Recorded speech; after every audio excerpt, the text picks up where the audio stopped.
কার্যক্রম বলতে যুবদের মানে প্রশিক্ষণ গ্রহণ করা এবং প্রশিক্ষণ শেষে নিজকে স্বাবলম্বী করার জন্য, নিজকে কর্মসংস্থান সৃষ্টির জন্য তার মানে খামার স্থাপন করা বা ঘরোয়াভাবে যে বিষয়গুলো শিখলেন ওই বিষয়টা কাজ শুরু করা। তারপরে আর কি কার্যক্রম আছে? যুব কার্যক্রম, যে সামাজিক বিভিন্ন বাল্য বিবাহ নিরোধে ভূমিকা রাখা,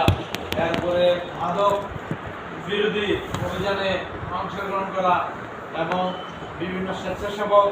সংগঠন মানে মূলক কাজ করা এবং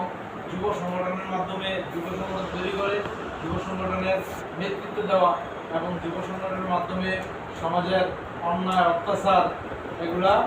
জুলুম এগুলার প্রতি প্রতিরোধ গড়ে তোলা এবং আপনার মাদক সেবনকারীদেরকে বুঝাইয়া তাদেরকে বিভিন্নভাবে জ্ঞান দান করে বা বিভিন্নভাবে উদ্বুদ্ধ করে তাদেরকে ভালো পথে নিয়ে আসা এবং যারা মাদক ব্যবসা করে তাদেরকে মাদক ব্যবসা মানে রোধে মানে তাদেরকে প্রতিহত করা এবং আপনার সমাজে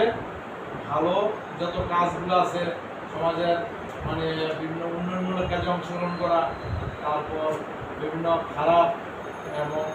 সমাজের বিভিন্ন প্রকার যখন মাঝে মাঝে ঘূর্ণিঝড় এবং মহামারী বিভিন্ন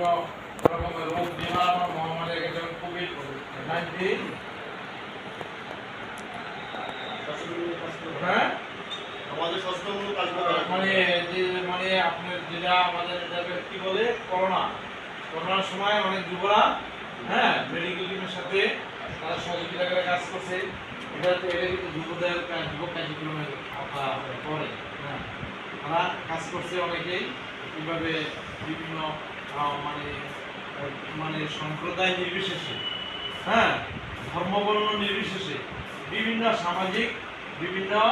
প্রকার এই মহামারীর দুর্যোগের সময় বিভিন্ন রকমের ভালো কাজের সহযোগিতা করা, দুর্যোগ মোকাবেলায় সরকারকে এবং জনগণকে সহযোগিতা করা, এগুলো হলো যুব কার্যক্রম। আর সেই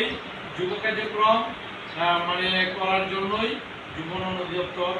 বাংলাদেশের প্রতিটি উপজেলায় একটি করে অফিস প্রতিষ্ঠা করেছে, প্রতি উপজেলায় এবং প্রতি জেলায় একটি করে করেছে এবং প্রতি বিভাগীয় পর্যায়েও অফিস আছে, ট্রেনিং সেন্টার আছে, প্রতি জেলা পর্যায়ে একটি করে পারিশ্রমিক ট্রেনিং সেন্টার আছে। এরা স্থানীয়ভাবে মানে এখানে গিয়া থাইকা আবশ্যিকভাবে করতে হবে।